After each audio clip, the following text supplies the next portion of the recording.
Good evening, I'm Stephanie Mills. Welcome to Ask the Specialist. Tonight we ask the builders on CMU Public Television.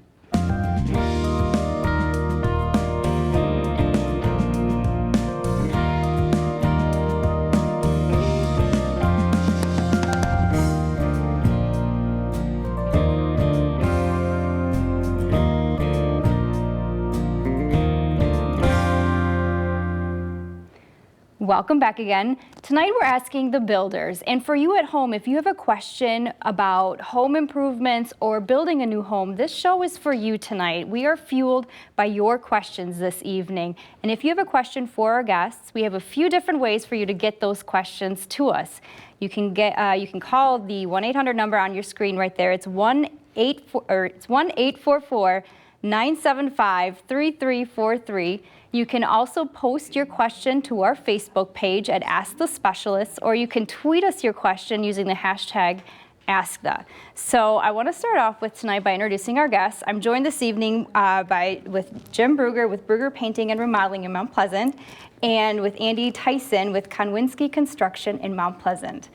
Thank you both for being here this evening. Thanks for having us. Thanks. For our viewers at home, to help them kind of gauge their questions, maybe Jim, you can explain a little bit about what it is that you do and your specialty.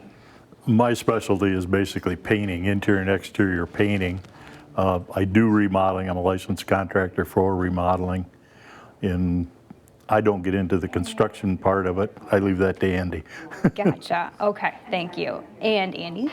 Yeah, so I work at Konwinski Construction. We are a general contractor. We do a lot of design build work, but really anything from the ground up, whether it be a remodel or new construction. So we'll do our best to answer all your questions. Awesome. All right, so there you go. And again, the number to call is 1-844-975-3343, and our phone operators are standing by ready to take your calls, and the phone's already ringing, which is awesome. Keep those questions coming. So while we wait for those questions to make their way to us, why don't we start with some common questions that we get during a program like this. Start off with so many houses for sale, why should I consider buying a new home? Well, really, if you're looking at buying or building, it really is going to go on a case-by-case basis. People have to decide what fits best for their family. If you decide to build, you really have that opportunity to personalize the space and really take it from the beginning phases right to the end to exactly what you'd like. Whereas if you were going to buy something, that you have the possibility of maybe some renovations ahead of you. Sure. Your expense is going to be maybe a little bit more on remodel than it would be on new construction too. So. Gotcha. Okay. How can I have an energy efficient home without overspending? I'll leave that one to you. Sure. Yeah. I mean, there's a lot of simple things that people can do. We always encourage people to go out and check their drafty windows and doors. Check your attic insulation. Make sure all of the openings or penetrations like doors and windows are sealed properly in your house. And that's really a fairly inexpensive thing to check, obviously, and fix. So that's one good tip. All right. Well, we've got our questions coming in now. So our first caller is from Ann Arbor. They have a 3-year-old lattice fence. It's womanized. Is it okay to paint it? Yes. Stain would work better than trying to paint it, but yes, you can stain them or paint them once they've dried down pretty good. Okay. And another caller from Ann Arbor wants to know, how do you patch cement surface on approach corroded from salt? That's tough. First, I would advise to maybe look for a salt product that won't attack the concrete. There's lots of different options available for that, for some natural de-icing products. But as far as patching that goes, there's several home center options that you can pick up. A Quickcrete makes a nice product that's in a liquid form that they'd be able to remove all the loose debris and then simply patch over top of it. Okay. Caller from Alpena. You have a 13 black crawl space basement and water seeping inside, have a sealant on it and tiles around the crawl space. Is there something else they can add to stop the leaking? That's tough without getting into a full excavation project, but one thing to check would be to make sure that all the downspouts from the gutters are moving away from the house, so you're not introducing any additional water. Gotcha, okay. How can I be sure my home meets all the relevant safety and zoning codes? That one would basically have a contractor come in and look at it, would be about the easiest way to go through it, inspect it. There's mechanical, there's all sorts of inspectors that you can use. Your county inspector sometimes for a fee will come in and do a minor inspection for you. Yeah, you can check with your local municipality and see if they have someone that might be able to clue you into some of those things to look for, but also don't be afraid to reach out to your local home builders association. They can be a great asset to point you in the direction of a home inspector or just some of the general information you might be looking for. Gotcha. All right. Caller from Cadillac. Semi-gloss paint in my kitchen walls and bathroom walls. Is there anything I need to do first before repainting with the same semi-gloss? You need to degloss it. Use a deglosser of some sort, prep, TSB, something that'll take that sheen off from it, and then you can repaint right over top of it. Okay. Caller from Northport. They want to know, how do we determine if we should side the roof of our house or if we need to reinforce or if we need reinforcing or repairs prior to doing that? If it's a re-siding question, which I think is what it sounds like, again, I would consult with a local professional to have them come out and take a look at exactly what it is they're trying to do, and have a couple people maybe take a look at it and get some estimates. But okay. Caller from Vienna this evening. What will be the proper procedure to repaint aluminum faucets? Or, yeah, I think it's faucets. Aluminum. Or aluminum Soffits. Okay, aluminum That's it. soffit. Aluminum soffits. Here again, you need to get the sheen off from it. If it's aluminum and it's pitted and stuff like that, you need to do a little sanding on it. Wouldn't hurt to use a good primer and then just use regular latex paint on it and paint it the color you want it. Okay. Caller from Hershey wants to know, they're building a house with a cathedral ceiling. After I insulate, what's the best way to add tongue and groove, glue and screw, put over bubble wrap? Does that make sense? I mean, if you're going for a tongue and groove ceiling, that you should be able to apply that directly to the bottom side of the roof rafters. Okay. I'm not sure about the other part of that question. Okay.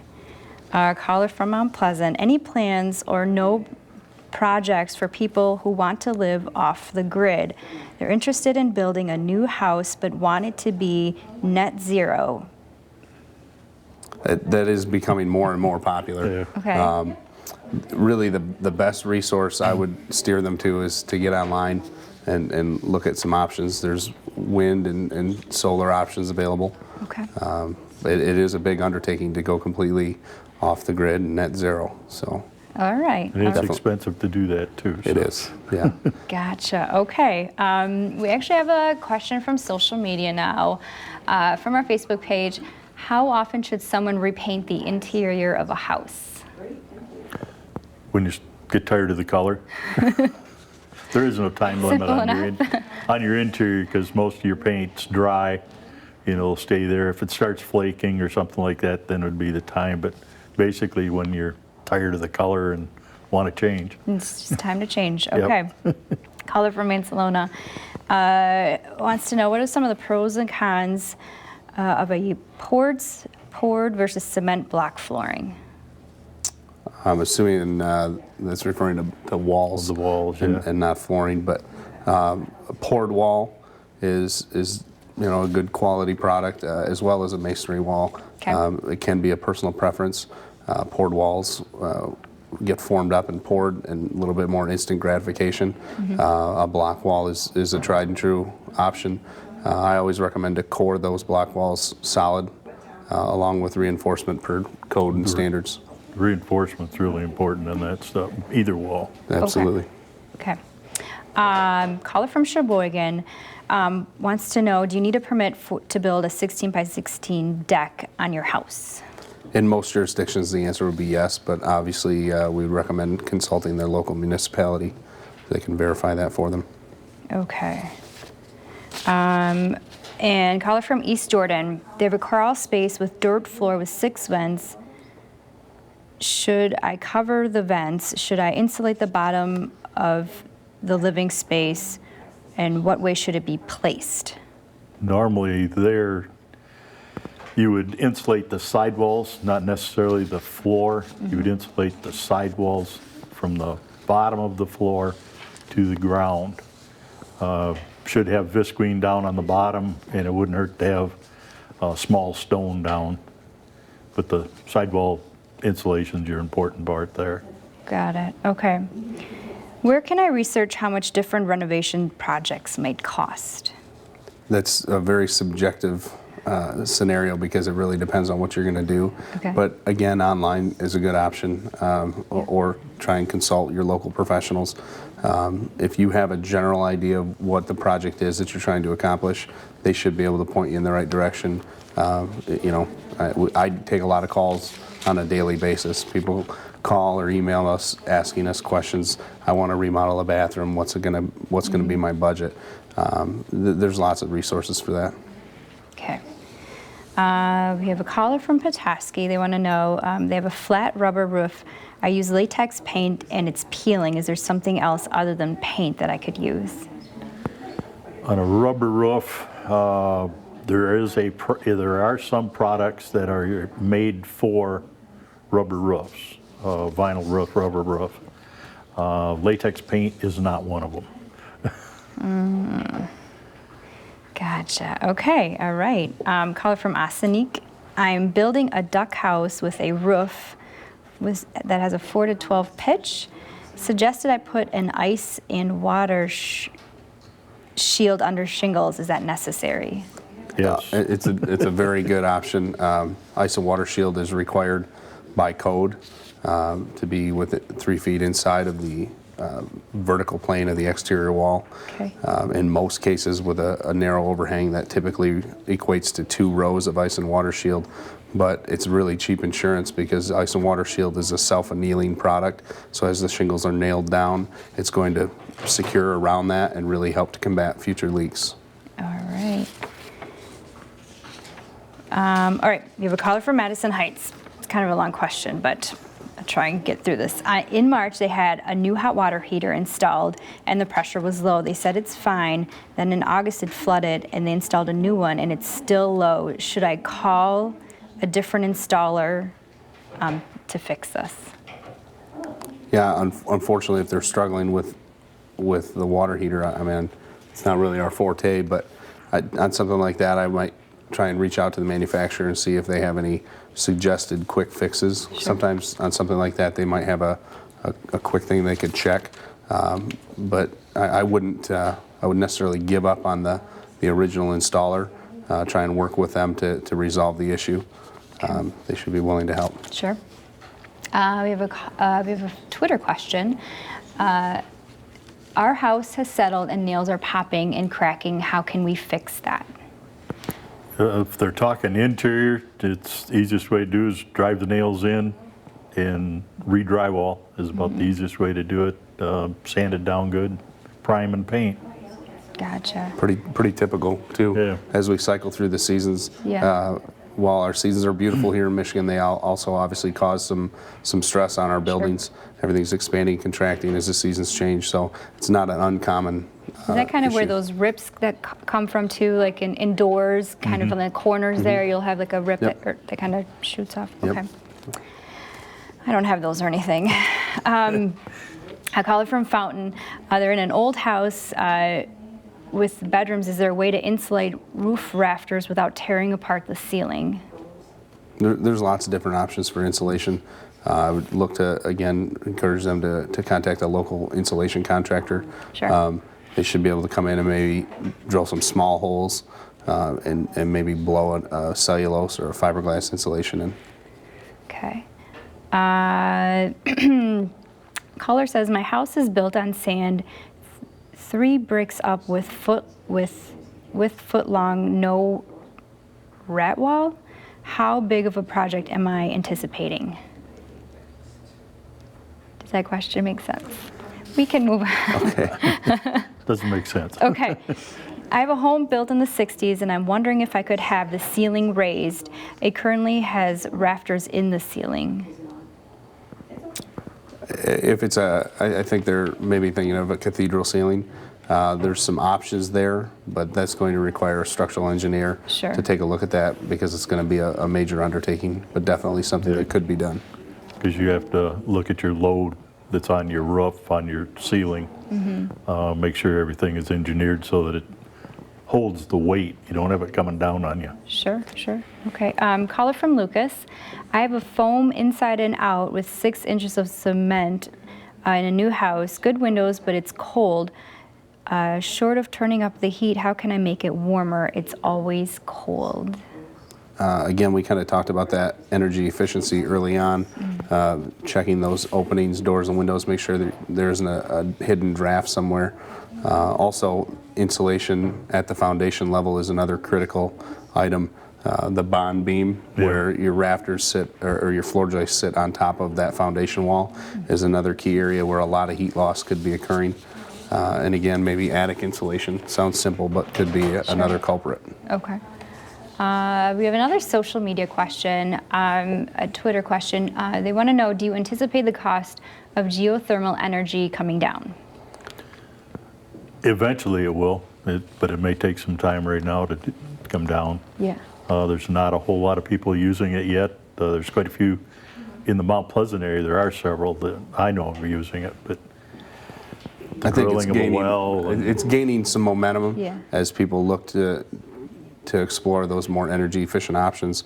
And I think, like Jim says, like anything, the longer it's out there, the more likely it is to kind of level out. But really, people need to examine that on a case-by-case basis because there are some really good opportunities for a return on your investment, along with they need to take into account the tax credits that come with that. Sure. All right, we have a caller from Ellsworth. They want to insulate the basement, which has cement block walls. Do I need to use treated lumber? It's always a good Yes. idea. Anytime you come in contact with concrete, which is in contact with the ground, definitely want to use treated. Gotcha. Okay, caller from Houghton Lake. I have a dock that is raw wood. What is the best paint to hold up? Any type of UV sealant type thing is about the best. On docks where it's hanging out over the water, I would recommend once a year sealing them because the water will reflect an awful lot of heat. Gotcha. Okay. This is a pretty common problem, I think, with skylights, but a caller from Traverse City wants to know if skylights and they're leaking, how can they be fixed? Take them out. I am not a fan of skylights personally. I don't know about you, Jim, but No. It seems like every year when the rain starts coming, people call, have roof problems, and in a house that has a roof with a skylight, that's usually the first place I check. Very likely culprit for leaks. They make a lot of different flashings and trim pieces for skylights. Probably better now than they ever have been. Yeah. But I would highly advise against skylights. Because they're put in basically the same way a window is put in. So a lot of times you got an airspace along the edge of it. Yep. And here again, metal flashing is used around it. Cold air, hot air on the outside condenses inside, and you got a leak. I hear that a lot about skylights. Yeah. Okay, caller from Vanderbilt. They're curious for the best way to fix a crawl space in a summer home. What's the easiest way to remove, it apparently gets occasional water in it. There's lots of contractors out there that offer waterproofing systems. It may be, depending on the area, it may be a water table issue. If it's a summer home and it is around water, it could be a tough battle, but I would check with a local foundation specialist. All right, next question. is how do I check for radon in my home? What areas should I most check? Basically, radon is your basement area. Your cement is where that's generally, it comes At the out low of the, point. actually comes out of the ground, but cement seems to bring it out more. There is testing procedures. Here again, check with the Home Builders Association, and they can usually supply you with people that test and stuff like that. Gotcha. All right.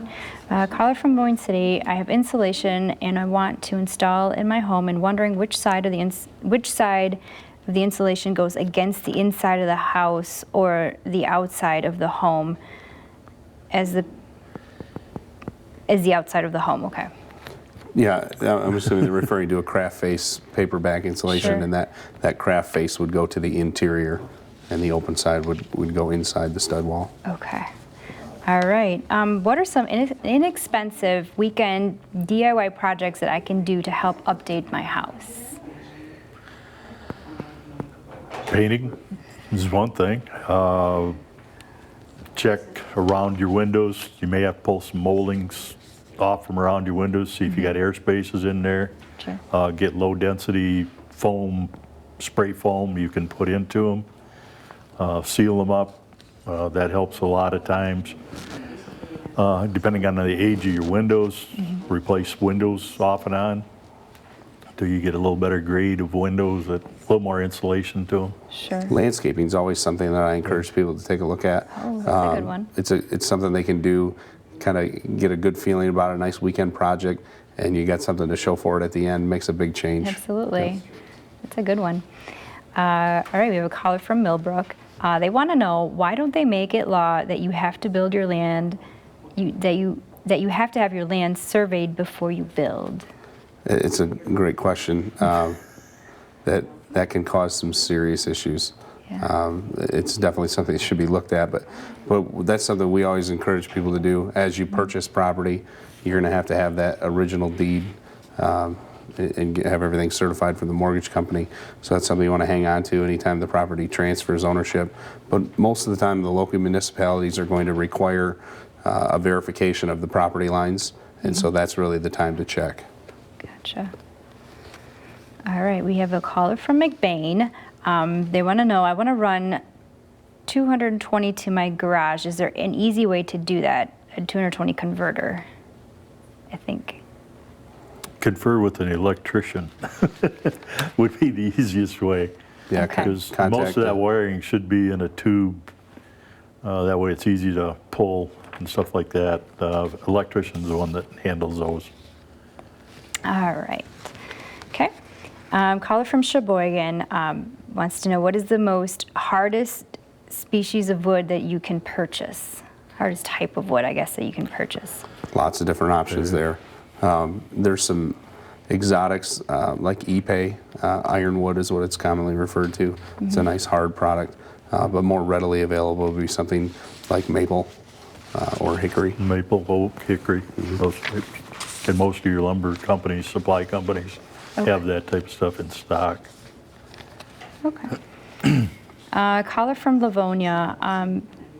They're building their garage. The bottom horizontals 2x4s are rotating along the ground. Can they be replaced, or does it have to be torn down?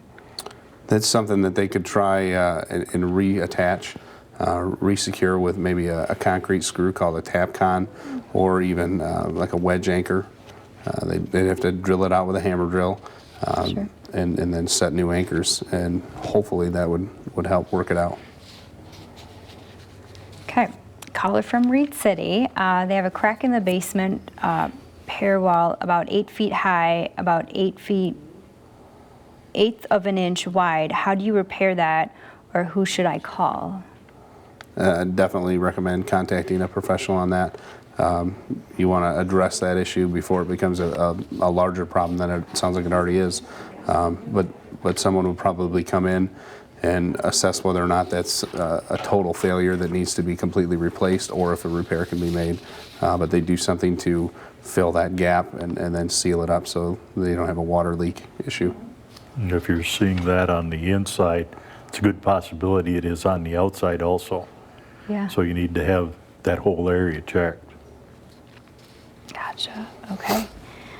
Caller from Gran. They have a double wide on a crawl space. I want to remodel my kitchen and replace subfloors, but I'm having trouble finding contractors to work on a manufactured home. Do you have any suggestions? Again, I think a great resource would be a local home builders association, or maybe contact a local municipality and see if they have any recommendations. But there's usually even a manufactured home company in most jurisdictions that would be able to be helpful in that situation. Gotcha. Okay, we have a caller from Alpena. Every year they have big icicles hanging from the garage roof. Recently it's been insulated and paneled, but we still have icicles just the same. And we are the only ones having this problem. What can they do?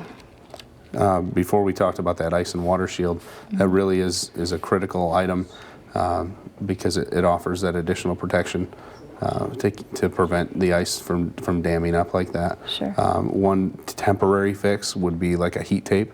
Have an electrician come out and get you an outlet installed in the general vicinity of that area so that you could get some electrical current coming to that, and it's going to help to melt that away. Sure. All right, we have another caller here. The balcony is made out of redwood. It's 50 years old. I want to paint it, but it keeps chipping. Can you paint over redwood? It's not really recommended, but you can paint over redwood. It has basically its own resistance to moisture type of stuff. That and cedar are both the same. Mm-hmm. They got their own residues, so you have to continue to do it. Okay. Now, oh, and it looks like we're just about out of time, actually. I'm not sure where that 30 minutes went, but It goes by quick. It does go by quick. We do have a few questions that we weren't able to get to tonight, so we will be putting those questions along with the answers on our Facebook page, so keep an eye out for those. But for all of you tuning in tonight, thank you so much. Join us again next week when we ask the nutritionists. And Andy and Jim, thank you so much for being here. Thanks for having us. Thank you. And you at home, have a great night.